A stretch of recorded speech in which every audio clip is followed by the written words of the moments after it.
देखिए गुरु भाई गुरु बहना, आज 20 तारीख था। आज साहब चर्चा करने वाले थे, फेसबुक पर आने वाले थे, लोगों के अपने सुंदर मुख से बताने वाले थे। अब क्या बताने वाले थे कि चर्चा होगा कि नहीं होगा, अब वही बताते।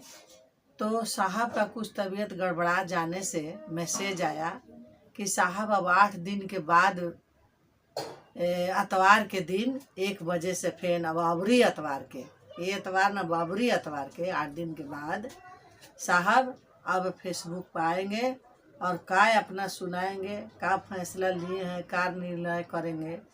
उनकी आस में सभी संसार में गुरु भाई गुरु बहना पड़े हुए हैं कि साहब अपने सुंदर मुख से का सुनाना चाहते हैं, हम लोग सुनेंगे। जिसको साहब के बात के ध्यान नहीं है तो वो का आस जो हैगा, वो तो अपना जो हर बैल लेके चल रहा है तो चल रहा है, उसे कुछ कोई चीज़ लेना देना नहीं है। और जो साहब का भरोसा पर टिके हुए हैं वो आस लगा के बैठे हैं। कितनी फ़ोन हमारे पास आया सुबह से कि दीदी बताइए साहब का बोले, का फैसला लिए, चर्चा करेंगे कि नहीं करेंगे। हम लोग बहुत आस में हैं कि चर्चा करने के लिए हम लोग बहुत बेकरार हैं कि साहब अभी आदेश दे देंगे तो अभी हम चर्चा शुरू करेंगे। हम लोग चर्चा करेंगे, अपना लोगों के बताएंगे, गाँव गाँव जाएंगे। लेकिन साहब अभी तक कुछ नहीं कहे। हम दीदी लोग से कहते हैं कि दीदी लोग अभी साहब कुछ नहीं निर्णय लिए हैं, अब क्या कहेंगे साहब, अभी तक कुछ नहीं बोले हैं। तो तब तक काल्हे के मैसेज आया है, हम लोग देखे नहीं। आज हम लोग देखें, जब टाइम पर अपना मोबाइल खोलें कि साहब 1 बजे बोले थे फेसबुक पर आने के लिए, तो नहीं आए। तब हम लोग देखें कि मैसेज आया है कि साहब का कुछ तबीयत गड़बड़ा गया है, इसी के चलते वो नहीं फेसबुक पे आए लोग के सामने चर्चा करने के लिए। तो बताइए गुरु भाई गुरु बहना, बहुत सा हमारे पास फ़ोन आ रहा है, इतना फ़ोन आ रहा है गुरु बहना, ज़्यादा तो गुरु बहने लोग के, कम में सब गुरु भाई लोग के, कि दीदी पहले तो फ़ोन लगा के दीदी लोग हाल चाल पूछती हैं, इसका बात सुनाने लगते हैं कि हमारा बहुत हालत ख़राब है, हमारा घर का बड़ी परिस्थिति ख़राब है, दीदी बताइए हम लोग क्या करें। तो हम क्या कहेंगे बताइए, जबकि श्री हरेंद्रानंद साहब का जो ही ने इतना तपस्या करके, हम लोग से तो उतना तपस्या नहीं होगा। 2 मिनट 4 मिनट नमः शिवाय करने में तो हम लोग का नकदम छूट जाता है, 2 मिनट दया मांगने में नकदम छूट जाता है।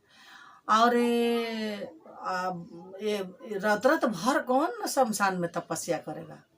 जो रत रत भर तपस्या किए हैं उसके लिए वो फकीर बन गए कि उनका सारी परिवार कह दिया कि जोगी हो गया, फकीर हो गया, अवघड़पंथी हो गया। ये जादू सीखने के लिए जाता है, अवघड़पंथी सीखने के लिए जाता है। जो कि उनके पिता और माता को उन पर विश्वास नहीं था, हरिद्रानंद पर, कि हमारा बेटा सही काम करने के लिए अपना जग ठाना है। नहीं, उन लोग गलत समझते थे कि मेरा बेटा गलत निकल गया, ना अभी सर्विस करेगा, ना पढ़ लिख के आगे बढ़ेगा, ये तो जंत्र मंत्र के फेरा में मेरा बेटा पड़ गया, और घड़ी पंथ के फेरा में पड़ गया, शमशान में जाता है, शमशान में रहता है। उनका पिताजी कभी नहीं उनको मन से साहब के बोलते थे, खिसियाइए के बोलते थे कि मेरा बेटा बड़ बेटा नालायक है, और माँ भी उन पर विश्वास नहीं करती थी। बताइए, साहब गलत रहता नहीं धरे थे, माता और पिता के नज़र में था कि मेरा बेटा गलत रास्ता है, लेकिन ईश्वर ने उनसे वही करवाना चाहते थे। ईश्वर इसी के लिए उनको धरती पर भेजे हैं कि जाओ तुम स्वयं मानुष का तन में जन्म लेकर के और स्वयं संसार के रचना तुम रचो।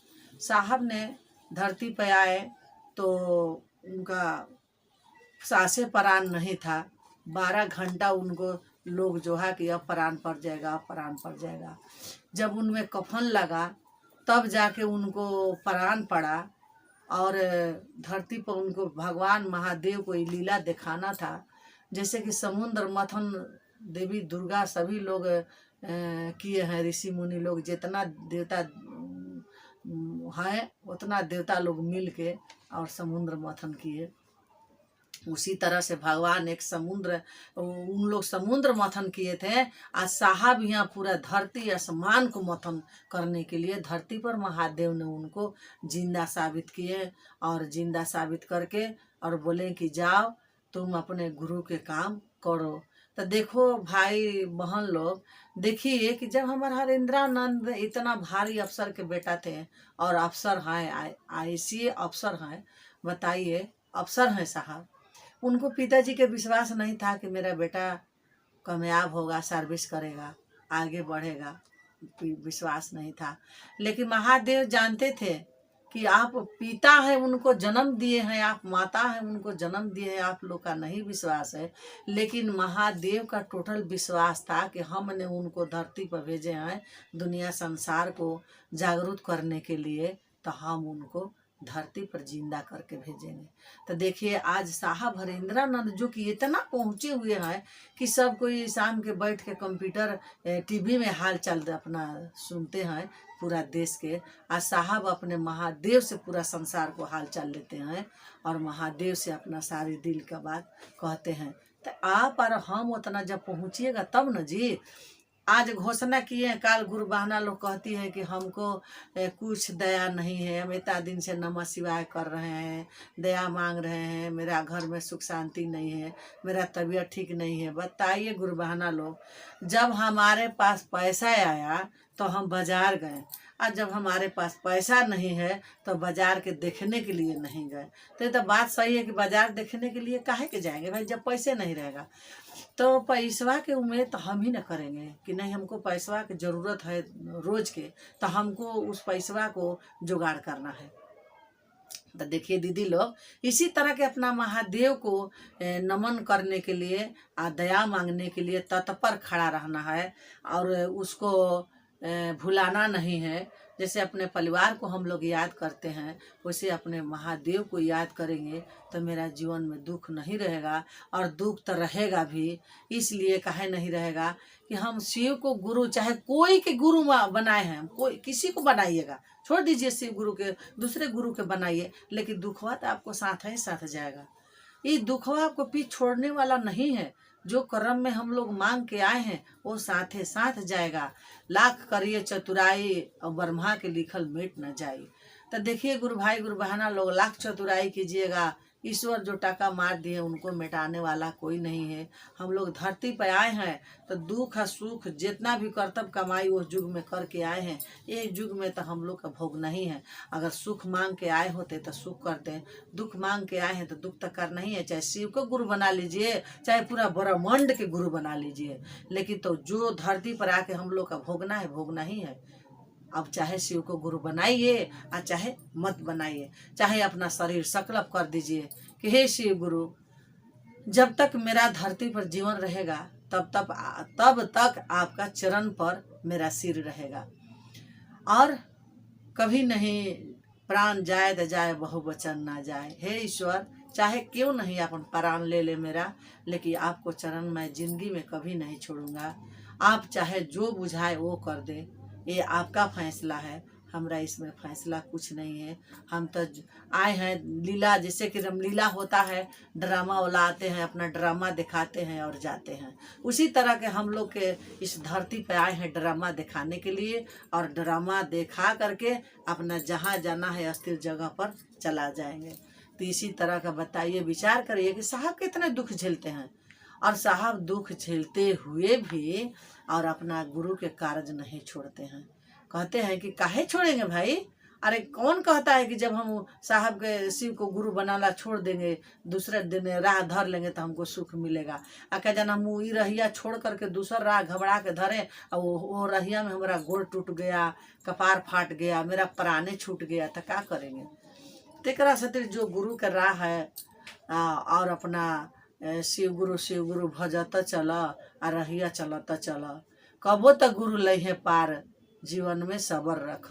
तो देखिए गुरु भाई गुरु बहना लोग, शिव गुरु रटते चलिए और राह के छोड़िए मत। विश्वास कीजिए कि कभी ना कभी मेरा जीवन में खुशी आएगा। आता है दीदी लोग, जो भरोसा करता है उनको आता है। देखिए हम ही इतना दुख झेले हैं, इतना दुख झेले हैं। हम लोग के एक रुपया नहीं था एक समय में, अभी साल भर का पहले बात कह रहे हैं कि हम लोग 1 रुपया के मोहताज थे। आज गुरु ईश्वर का दया से बढ़िया से हम लोग का भोजन, बढ़िया से सारी समस्या हल हो रहा है, और गुरु के अपना हम लोग छोड़े नहीं हैं, गुरु के चरण में लगे हुए हैं। 4 बजे उठते हैं, हमारा ऑटोमेटिक नींद टूट जाता है। 3 बजे उठते हैं तो अपना गाय के कुटी उटी सानी भूसा करके सार में कर गोबर काढ़ के और अपने गुरु के जाके वही दम में 4 बजे जाके गुरु के मंदिर बहारते हैं। मंदिर बहार के नमः शिवाय दया मांग करके तब जाते हैं मंदिर बहारने के लिए। मंदिर बहार के आते हैं तब हम घर में कोई काम करते हैं। आज चाहे अपना स्थिर से बैठ के अपना नाती पुत के खिलाते हैं। तो देखिए, उनके निधि उठिए, उनके निधि जागिए, कम से कम उनके ऊपर नज़र रखिए। साहब कहते हैं कि जिस ईश्वर के लिए एक ठोप बरसा देता है आंसू, उनके लिए ईश्वर 10 बूंद बरसाते हैं। तो विश्वास कीजिए। तो मेरा विश्वास है कि जो गुरु के लिए हमको अटल विश्वास है, गुरु भाई गुरु बहना, कि जो गुरु के तन मन से अपना गुरु मान लिया, अपना जीवन को संकल्प कर दिए हैं, उनको जीवन में खुशियाँ ही खुशियाँ है। दुख है लेकिन खुशी जरूर है। दुख आता है लेकिन बाढ़ लेखा तूफान मार के आता है और एक के हाली तुरंत निभा जाता है और जीवन में सुख लौकने लगता है। तो गुरु भाई गुरु बहना लोग घबराइए मत। दुख आया है तो वो हरिए जाएगा।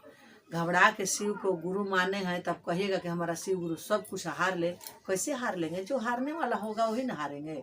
और जो हमको इस धरती पर लिख के वहीं से आया है कि इसको आपको बर्दाश्त करते हुए भी धरती पर आना है, तो रहना ही है। आप लोग नियम से अपना दिल से, हृदय से, नियम से अपना साहब बोले हैं कि जिस घर में दोनों टाइम सारी व्यक्ति का माला गिरने लगेगा, उस घर में दुख के घड़ी नहीं आएगा, सुख के घड़ी आएगा। हम लोग कहाँ माला गिराते हैं, कहाँ नमः शिवाय करते हैं, खा लेते हैं, भर पेट जाते हैं बिस्तर पर तो कहते कि अरे छोड़ा, मन नहीं कर रहा है, अब 1 घंटा के बाद नमः शिवाय करेंगे, तले सुतले बिहान हो जाता है। तो आप लोग कुछ तपस्या कीजिएगा, कुछ अपने जीवन में संकल्प कीजिएगा, तभी ना कुछ होगा। दीदी भैया लोग घबराइए मत, एकदम मत घबराइए। अपने गुरु के चरण में लगल रहिए, लगल रहो भाई, बनत बनत बन जाएगा। अरे एजा सुख नहीं मिलेगा लेकिन वहाँ सुख मिलेगा। हम लोग का ये विश्वास है कि यहाँ धरती पर हमको सुख नहीं मिलेगा लेकिन वहाँ सुख मिलेगा। इसलिए कि कहा जाता है कि यहाँ और वहाँ का दोनों कर्म हम लोग का बनाना है। यहाँ दुख तो झेल रहे हैं लेकिन वहाँ भक्त का दुख होता है। जो गुरु का नज़दीकी जितने जाएगा, जितने वो भक्ति के काम करेगा, उतने उसको संकट आएगा। लेकिन उस संकट के पार होते हुए अगर दरिया पार हो जाते हैं आप, तो आप जैसा भक्त कोई संसार में नहीं है। तो देखिए गुरु भाई गुरु बहना लोग, मन तन से दया मांगिए एकदम, और नमः शिवाय वही समय कर लीजिए। शाम को भी नमः शिवाय कर लीजिए और करके दया तो दिनों भर मांगते हैं हम लोग, उठते सुतते बैठते। और बाकी 2 टाइम आप लोग रेगुलर कीजिए और तुर के दिनों भर करते रहिए नमः शिवाय, लेकिन रेगुलर दोनों टाइम कीजिए। विश्वास कीजिए, उन पर निर्भय रहिए। देखिए जीवन में सुख ही सुख आएगा। और साहब हरेंद्रानंद ही समझाए हैं, यही हम लोगों के बताते हैं। यही कह के अपने वाणी गुरु के चरणों में मैं कोटि कोटि प्रणाम करती हूँ। प्रणाम के स्वीकार कीजिए।